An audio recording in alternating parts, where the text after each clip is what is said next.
Good to be back. Already know what it is. Back with another episode of ATAS. We in the building. Let me get this background music playing real quick. Yeah. As he puts that on, can I hit it off? Could I hit it off? No, what episode are we on? Oh, we going straight to the episode? Oh, we on the episode 86? Like that's so far ahead. That's so far ahead.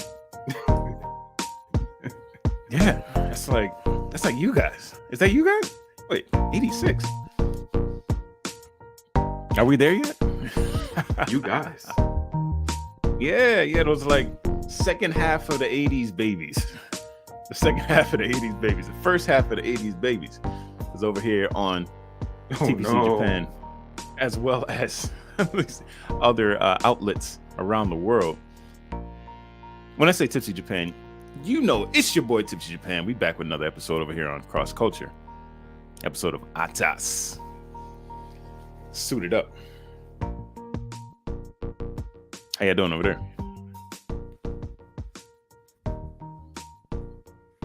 Who's in the who we see in the comment section? What's going on? Man, it's been a little bit crazy, but gotta take it one day at a time. Mm-hmm. Sorry, I'm looking down at the computer. For anybody who's on the live stream and can see me right now, I'm up here. We're trying to do a whole lot. We're trying to do a whole lot. All right. On Instagram tonight, trying to see and make sure that people can see us halfway around the world, wherever you are.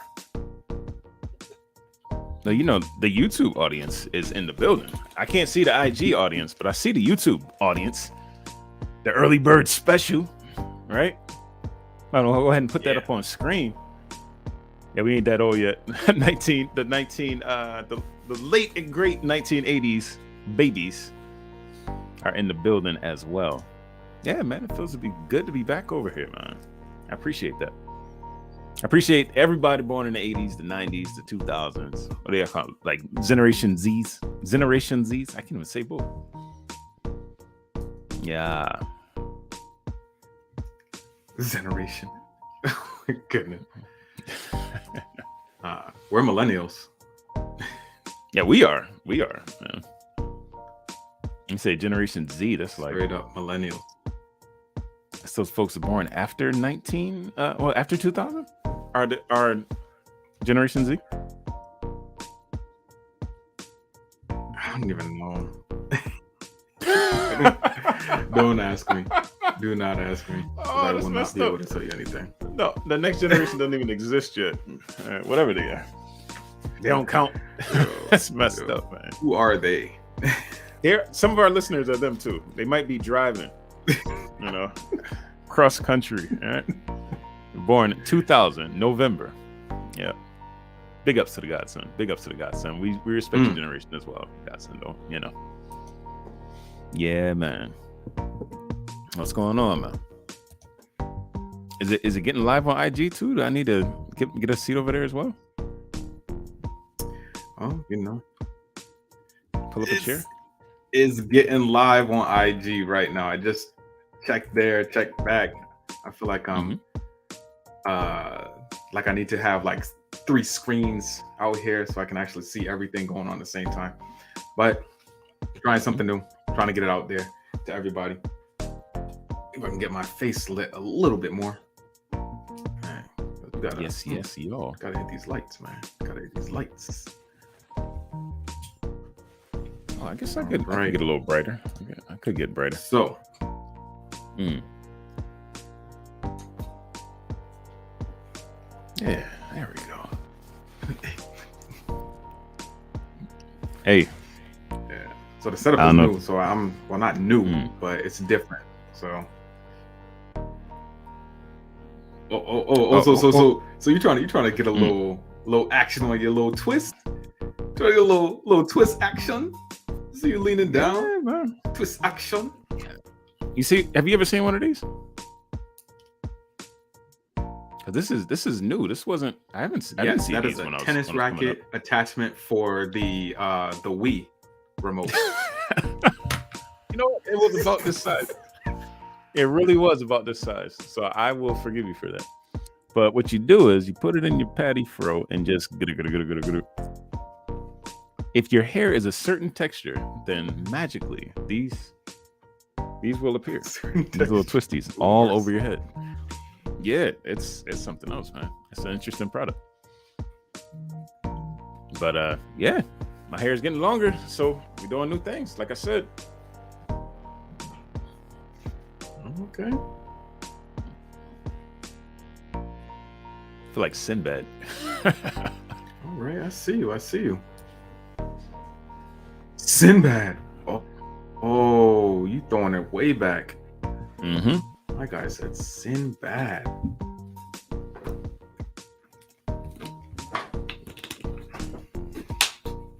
All right. Well, we're going to jump into it.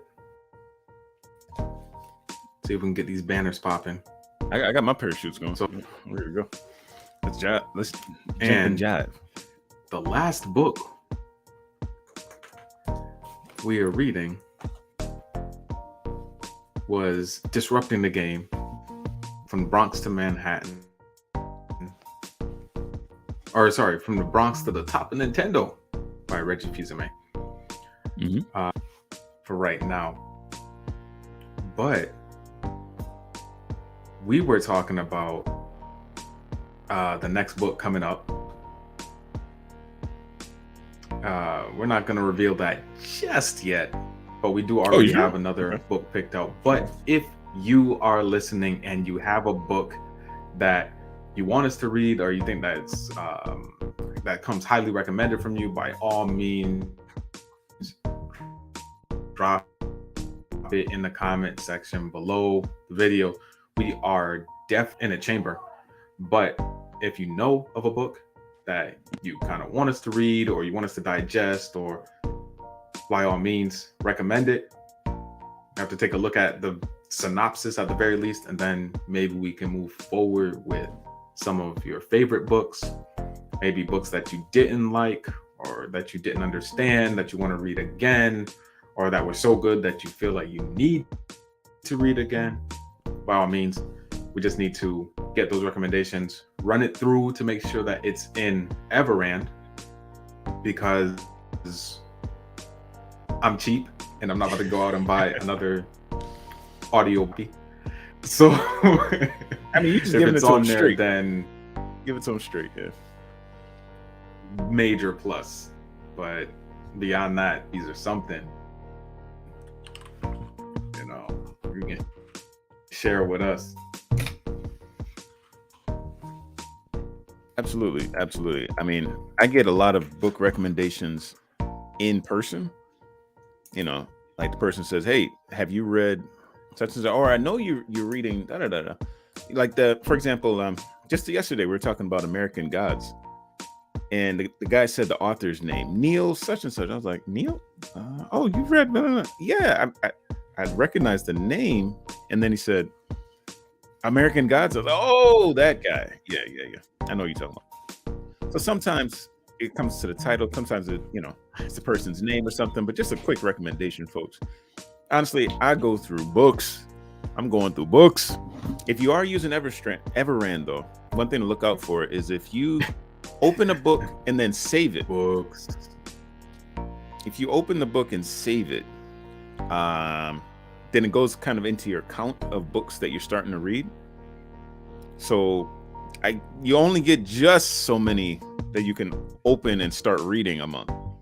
So that's how the guy ended up hitting his limit. He had like 20, 30 books or something like that opened and saved, but not open, read, and saved.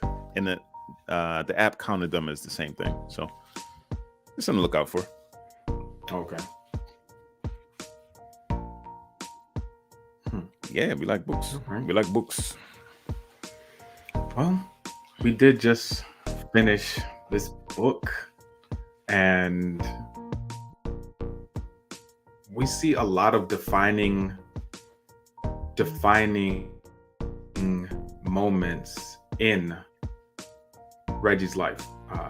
Things that maybe he wasn't expecting, things that he had to kind of shift around for. Mm-hmm. So now I have, because in these little filler episodes between books, I try to make it so it's not really about the book, but it's to get the audience to know us better. Okay.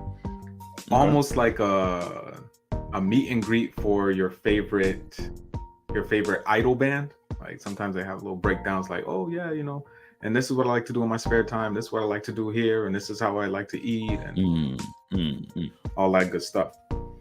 So, I mean, without going into excruciating detail, I want to hear about 3 defining moments in your life. That could be good, bad, or ugly, but that shaped you into who you are today. Just like the top 3 highlights. What are those? Whoa. Oh, okay. Bringing out the big guns.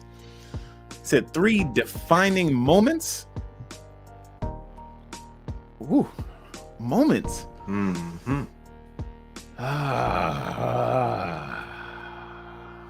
That's a good question. Defining moments. When I look back, it feels like there are periods that define who I turned out to be, right? Periods of, I don't know, focus on something, or periods of lack of focus on something.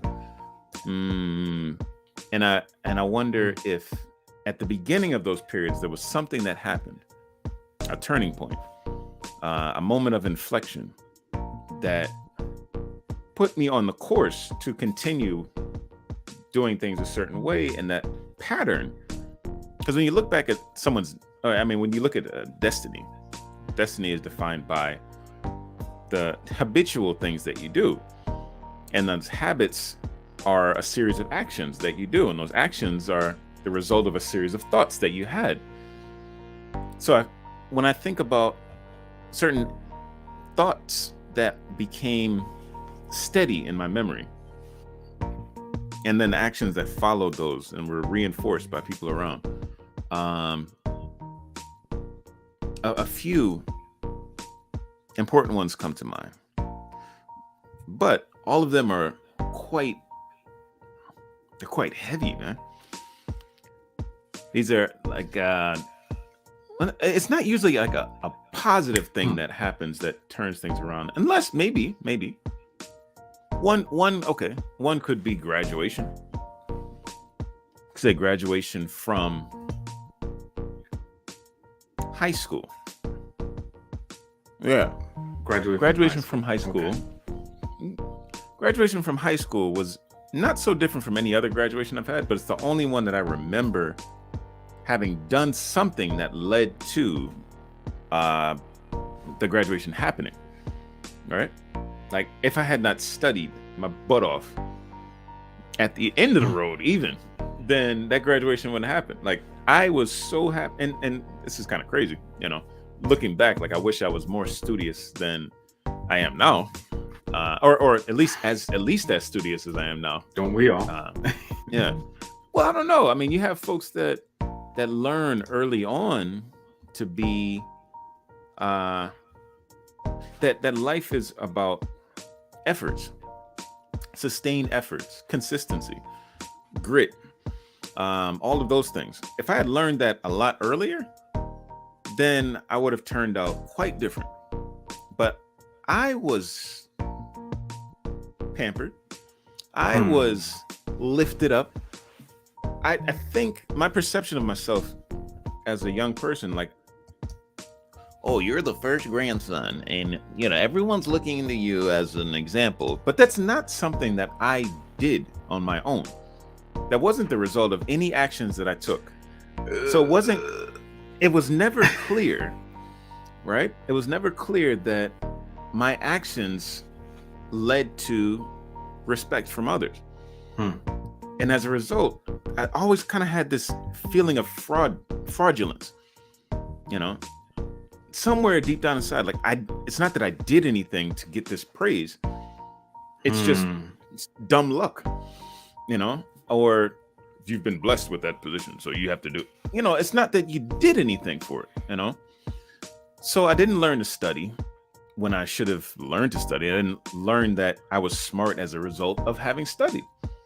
I learned that I was smart because of my blood. Your grandfather was smart. Your father was smart. You shall be smart as well, Simba. Right? I didn't do anything for it. So if you didn't work for it, then you don't learn how to work. You don't learn the value of work until it's too late. Or Ascribed status versus man, achieved status. Exactly. I struggled with that for a long time.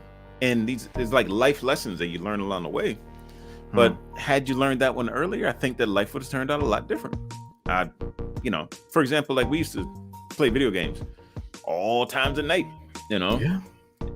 And the reason why I thought that was okay is because I was smart, so I didn't have to study. And maybe the bar was low enough at that time for me, just talent that I could get by, but those formative years where you learn how to do things the right way, man, they were all kinds of messed up because I didn't learn to do it the right way. Yeah. So, yeah. A defining moment was the moment that somebody said, "You're the first grandson, and you're na." And I actually watched a YouTube video about that recently, and it just it said it word for word, like, "Oh, that's the type I am." Yeah. Anyway, it's also funny when you mix religion with that. So the moment that my mother walked out of the church and started going her own way, in terms of looking to be fed in the church, looking for nourishment, spiritual nourishment, that's the beginning of, oh, you got to work for it in terms of spiritual things, spiritual matters. Brain matters is something else. But if you want to get closer to God, you got to work in the sense of seek his face and you will find him. Knock and the door shall be open. It's not going to be open for you by any other means. You got to knock. And it doesn't mean that faith, of course, faith without works is dead, but it's not that you're getting close to God because of works. But the works do help you get closer to God because you're doing something, and the action in the process of doing it, you're not working for your salvation. Yeah, you working out your salvation, right? Not working for, you working out, right? And that builds your confidence in it. So, when I started following her to these different churches, it was a time where I ended up speaking in tongues. I was speaking in tongues, and I was like, "What? This is wild." That's a moment. Actually putting in work with God and walking with him. And then suddenly, oh, the Holy Spirit will talk for me. Whoa. Okay, that's new. That's something else. There was a moment where I thought I heard God speak to me, first thing in the morning. That was a defining moment. I still to this day, I remember exactly what he said in my ear. And I want to say it's the right ear. It feels like this ear. Do you want to know what he said? Do you want to know? Okay, I'll go ahead and put that out there. Yeah, this is a private conversation for the whole world. Yeah. But it was, teach her. It was right in my ear. He said, teach her as I have taught you. And I said, who is she? I don't even know who she is. Oh, yes, Lord. Okay, you talking to me? Yes, Lord. All right. Who is she? Didn't know. But that's stuck with me. Stuck. Like margarine on your hands. You can't wash it off like this. Yeah. Yeah. I hope so. Yeah. So of all the things, margarine? Yeah. Oh, it went, it went deep. So my relationship with the Lord has been, it's been the result of not just just automatic, but then in the same token, like, it's a free gift, right? Salvation is a free gift. The ability to have faith is a gift from God. It's not that you just automatically have it. You're called, and he put that ability to believe in your heart. So it's not like you even did that on your own, but you probably took care of it. So yeah, there's definitely a part of me that says that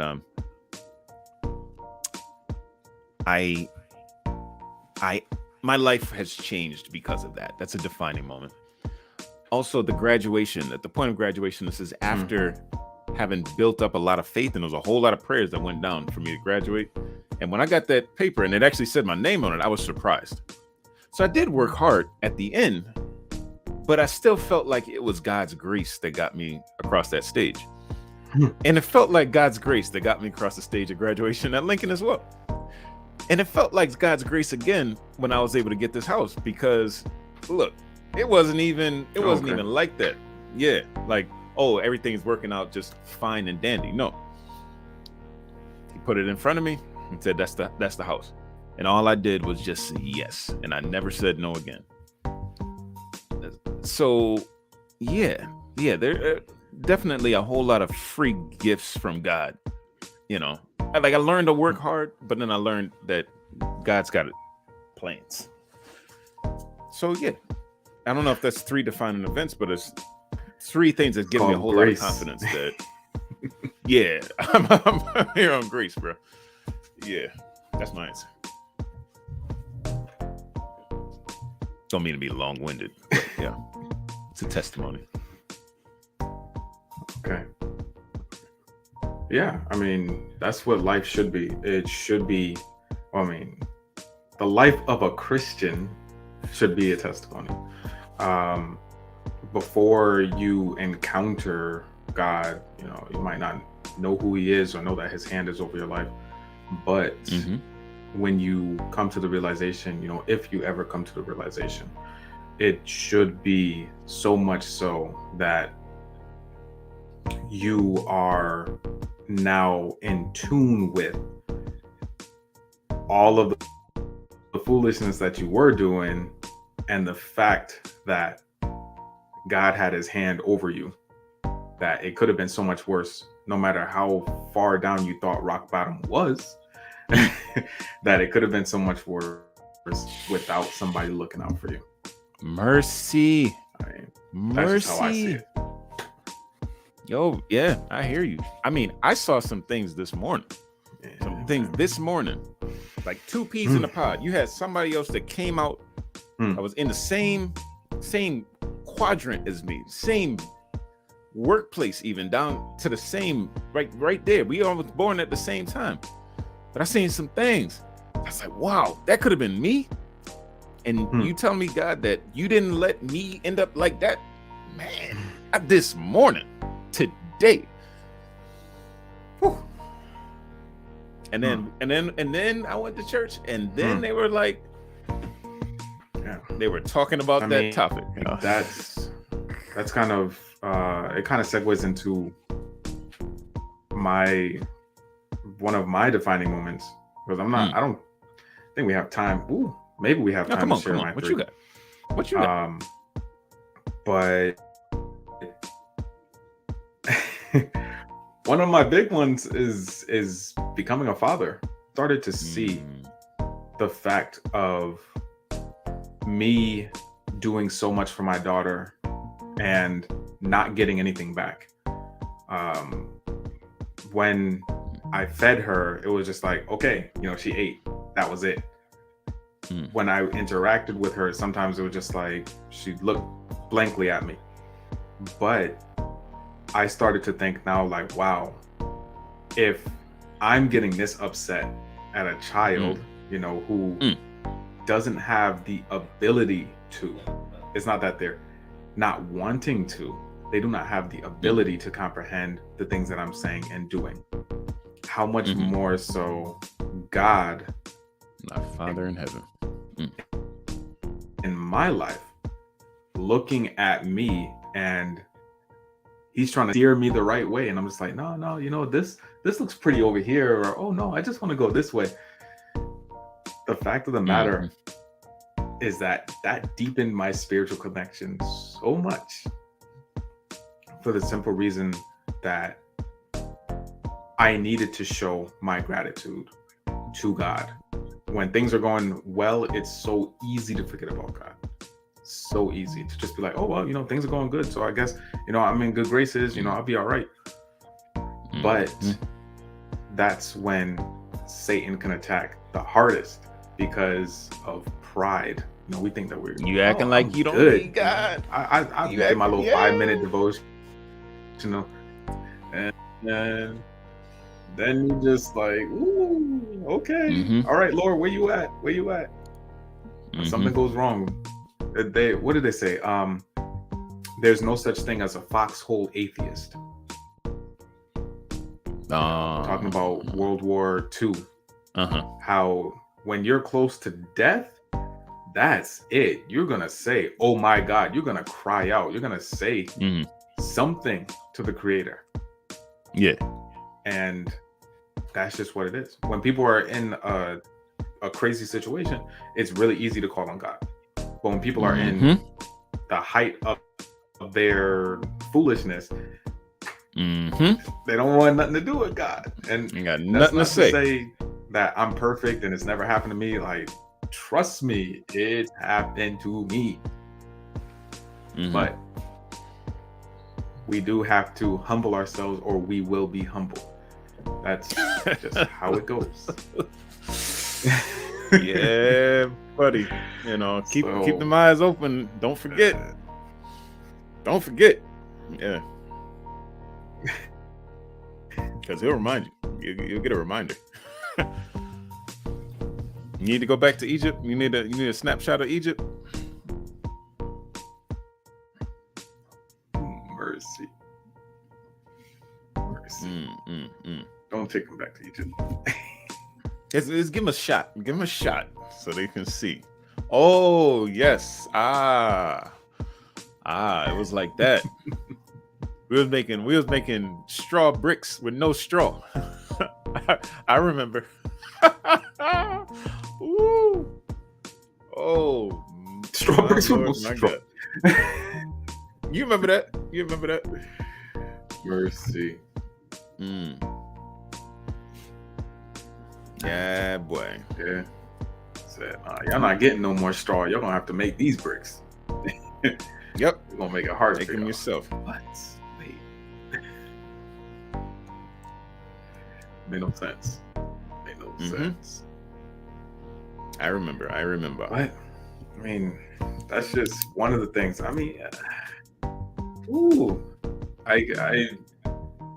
I could say another one. Hopefully I don't get too crazy. So I'm gonna leave some details out. It's deep, bro. Another defining was when I was very young. I had thoughts of suicide. I'm gonna get a little real. Okay. At a very young age, I had thoughts of suicide.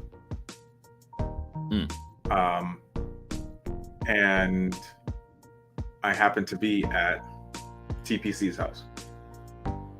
And it was like I was ready. I knew where the knives were, and I was like, you know what? And TPC was like, you know what? Take a breath.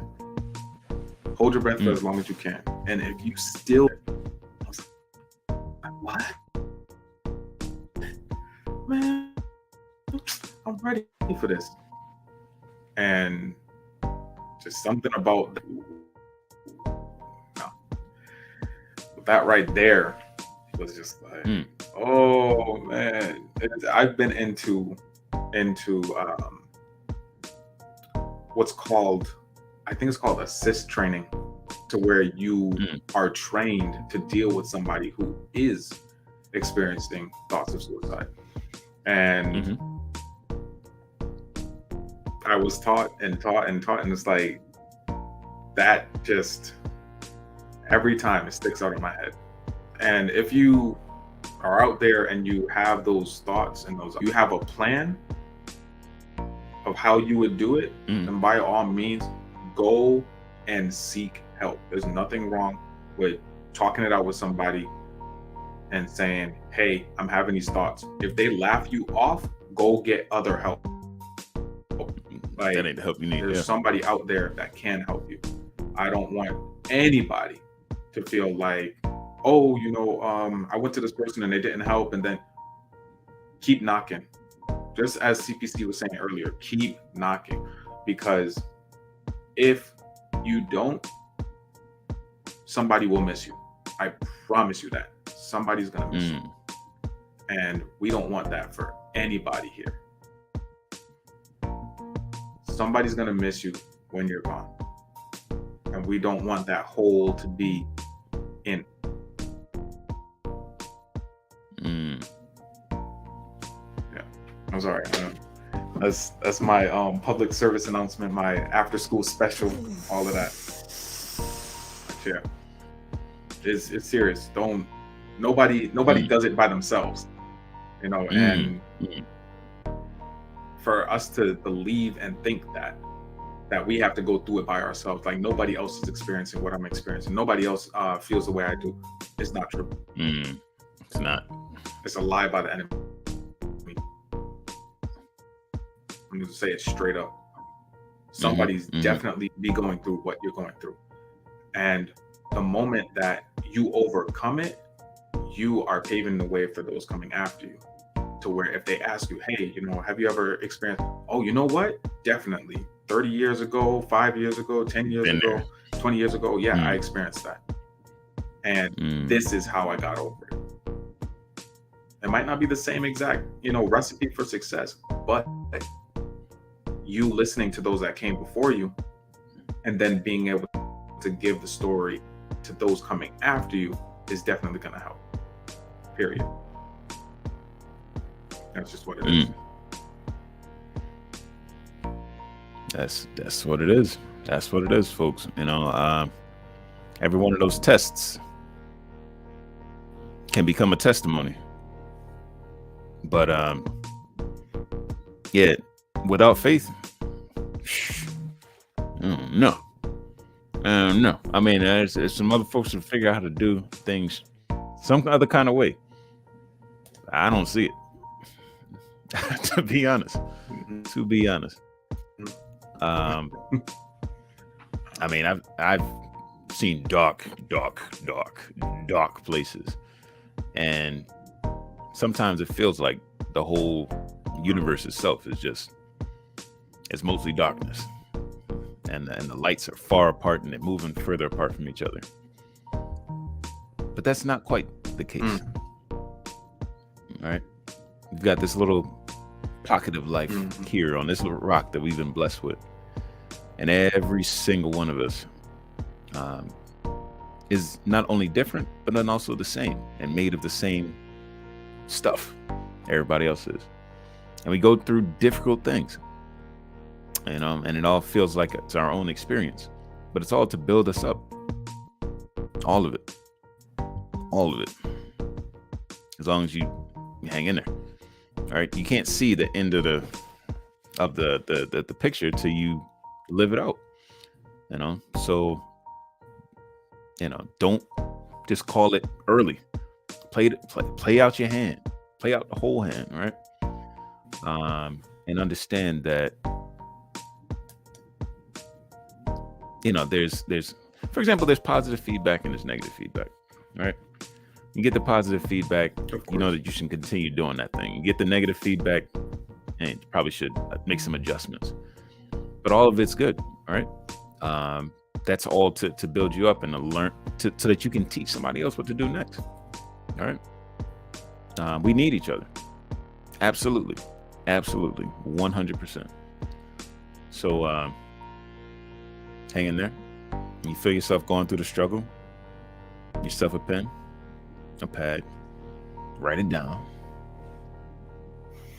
turn it into a book, let somebody else read it, read it to somebody else, and do what it do.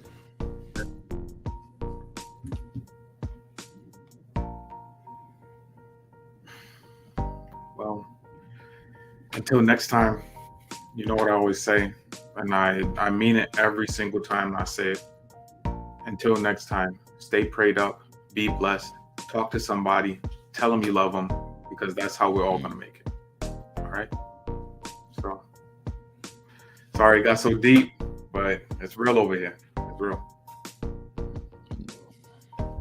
Peace. Yes. Peace out.